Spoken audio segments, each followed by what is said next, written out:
Hello everyone, welcome back to CryptoCache. Thank you very much for joining me here. I hope we're having an amazing day. And we're going to take a quick look at Veracity. And just before we do, a quick peek at Bitcoin, because I do think there's a bit of a correlation between these two coins, and it's important to understand that, right? So let's take a look at Bitcoin, see what's going on here. Now, Bitcoin isn't doing terrible right now, right? It's basically trending right around 59,000. It is recovering back from 56. However, 60,000 is a very strong resistance channel, and we need to understand that that needs to be broken in order for it to be bullish. Okay, so it's basically bearish on the short term still, in my personal opinion, but I think bullish long term. All right, let's take a look here. You can see the 50-day step moving average was just broken. Same with 58,000. That was a key level resistance, at least a short term resistance.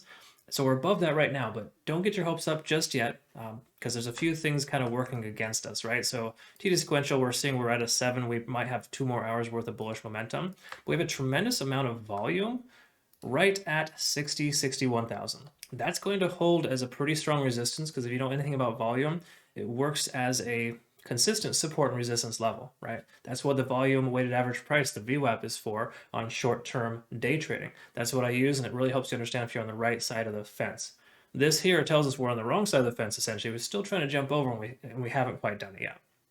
Now, granted, it only tried to test 60,000 one time recently, but if it tries again, I'd be willing to guess we might get a rejection. The price is going to come back down again. It's just my speculation. I hope I'm wrong, but that could actually happen there. So just bear that in mind. Bitcoin is still not out of the doghouse yet, so try not to get too excited when you just see, a decent increase in the last recent, half a day of trading. It's all good. Don't get me wrong, but just consider dollar cost averaging if the price continues to come back down. All right. So that's kind of where we're at there for Bitcoin. Let's take a look at bad boy Veracity. Let's see what's going on here. So I've been bullish on Veracity for some time, and just generally speaking, it's doing well. But you got to understand it performs very similar to Bitcoin. In other words, let's take a look here. Watch. If you go like this and you kind of see this pattern that's formed, it's kind of up and over. We've got a very similar pattern that's forming, right? So the reason why I bring that to your attention is just the fact that Veracity is reliant on Bitcoin more so than other coins. Now, granted, when we have a blow off top and altcoin sees an emergence, early next year, Veracity will take off and Bitcoin will not. There's that very, very strong likelihood. But for right now, you got to understand that it's getting held down, so to speak, by Bitcoin's lack of success for the most part. So just like to bring that to your attention. So let's go ahead and look at the normal stuff and work our way down, right? So one-day chart, we can see the 50-day 7-moving average working as a resistance. That's pretty standard. It's resisted the price 1, 2, 3, 4, 5 days in a row. Okay, well, not in a row, sorry, but 5 days over the last 10 days. So that's a pretty decent amount of rejection. It needs to break that key level resistance in order to have any type of emergence. So we're looking at basically 0.065 or 6.5 cents as a strong resistance level. That's kind of reaffirming itself right now. We are still below 50 on the RSI. I don't love this, but that basically just confirms the fact that 0.65, or basically 6.5 cents rather, is a key level resistance, right? Because kind of getting rejected right there. You can see this line is synonymous with this line here, okay? We do have a potential MACD convergence on the one-day chart, so this is good news. This could imply we have a shift in momentum to the upside, but we're still, generally speaking, bearish at this given point in time, right? But not terrible, don't get me wrong. It's not like we lost a major support level in the big picture. Veracity is still doing very well. In fact, it's holding this key level support based on the simple fact of the Fibonacci retracement lines I drew previously. We're looking at a pretty nice level support between 5.6 and 6.2.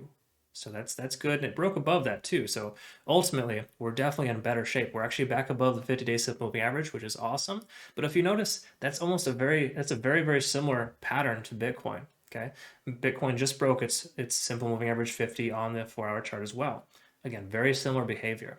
Just keep in mind too, in time this will work itself out, because when the 50 comes up to intersect with the 200, that's considered a golden cross, and that's usually a very, very good sign. So we have that working for us as a likelihood in the near future. All right. Looking at the RSI, we're back over 50 here. This is positive. I like to see 50, between 50 and 70 on the RSI on the 4-hour chart. The key here is to be able to hold that and to stay above moving forward. That would help us understand we're more so bullish on the short term. So that's good news there. Did we have a bullish convergence? We didn't really have a MACD convergence, but it didn't quite get a chance to diverge either. So ultimately, we're looking still very good there. Kind of got just an effective bounce, if you will. Let's move on to the simple moving, the Ichimoku cloud on the 1-hour chart. Let's see what's going on here. Now it looks kind of messy, of course, But let's see if we got kind of some of the key indications. So we got the conversion line above the baseline. That's important.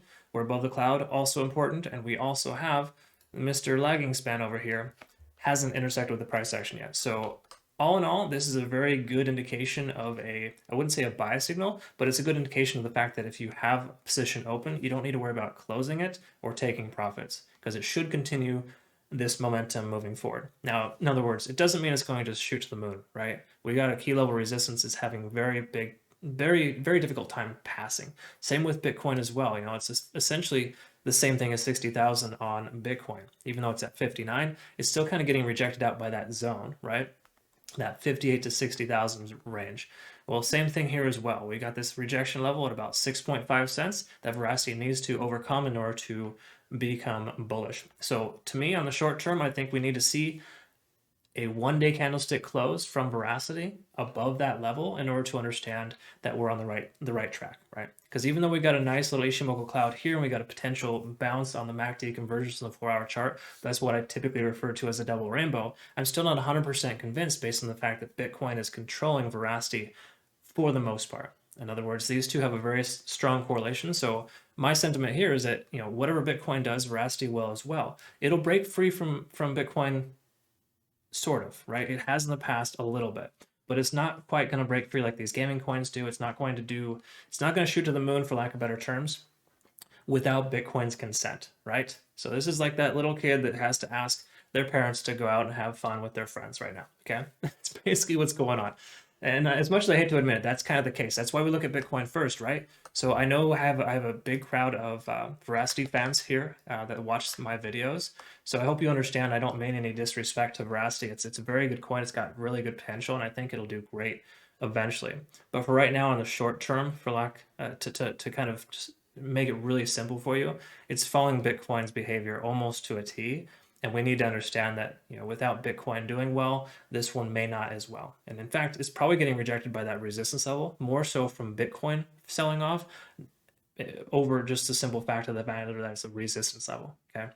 Resistance levels are created oftentimes in correlation with Bitcoin's behavior. That's why we always look at it, right? Any good trader will understand what Bitcoin is doing first. So my recommendation to you is to study Bitcoin and to understand, become a Bitcoin professional, and most of these altcoins will become much more sensible for you. It just kind of, it's that trickle-down effect. You have to understand what it does. Anyways, all that being said, let's go ahead and just look at a couple more indicators to call it a day here. We got, we're at an 8 on TD sequential. This is also relevant too, in the simple fact that we should only see a 9 and the price will either retrace or consolidate. So with Bitcoin getting stopped out, it's right around a 7 on TD sequential. This is at an 8. I don't think we're going to see much more push to the upside right now in the immediate future, again, without Bitcoin doing so. But I have a sneaking suspicion that Bitcoin's going to try to come up to 60,000. It'll get rejected, and we might see it break sub 56,000 soon. I just kind of got that feeling right now. And, I'm not 100% on that, but for the most part, Bitcoin's been behaving erratically lately. It's not quite where it should, and with that key level resistance at 61,000 for the volume, and of course at 60,000 for the major resistance on the Fibonacci retracement line there, I don't think the Veracity is going to do much more here today. It needs to consolidate if nothing else, and then obviously see where Bitcoin goes from here. So hopefully you found this to be beneficial and I didn't cross the line by drawing that correlation, but there's no other way to do it, right? So let's go ahead and look at the best case scenario, right? It's just so you understand where Veracity could be in the near future if it were to break free and kind of start moving on its own, right? If we were to see that, we do have 10 cents as a strong potential. The likelihood of 10 cents, again, that's roughly about somewhere in the range of 56% increase from here, right? So I do think that's realistic, because I am confident that Bitcoin will hit 75 to 100,000 this year. I really think that's going to happen. I think Ethereum will actually do even a lot better. That's besides the point, another conversation for another day. But with Veracity, I do think that 10 cents is very realistic. I would say in the next month, as a conservative estimate. And I'm always conservative, and I'm not going to just tell you, the crazy facts. Yeah, it could happen tomorrow, sure. Will it happen? Hell no. I don't think that's going to happen at all, just based on Bitcoin not likely doing that as well, okay? So I hope I drove that point home. I sound like a broken record by now, but I just want you to kind of, understand the big picture and why it's relevant to understand how Bitcoin is behaving. We see very similar patterns here for Veracity. So just pay attention to Bitcoin. I would say set an alert for 60,000 on Bitcoin and take another look at the charts and see where we're at. If we can close the one-day candlestick above 60/61,000, then we're going to be in much better shape than we are right now. But until we have that confidence in Bitcoin, I don't feel super confident about coins like this. Now, is the bottom going to drop out of Veracity if Bitcoin drops? Yes, it probably will. We'll probably need to take another look at this. But the one last thing to note is the fact that we do have a key level support here, previous resistance/high at about 5.1 cents. So heaven forbid we lose all of this right here. We can likely rely on this guy here at about 5.1 cents.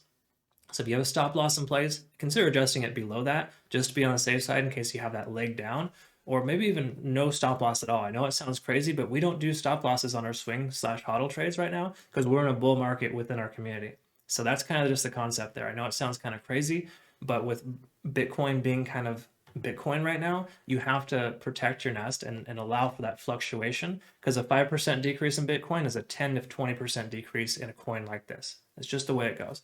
Anyways, hopefully you found this beneficial. Thanks again so much for joining me here, and we'll look forward to covering Veracity again in the near future. I really do greatly appreciate all of your support you provided, both my members and patrons. You're all amazing, and I just deeply appreciate you. So I hope you all have a great rest of your day. We'll see you in the next video. Take care.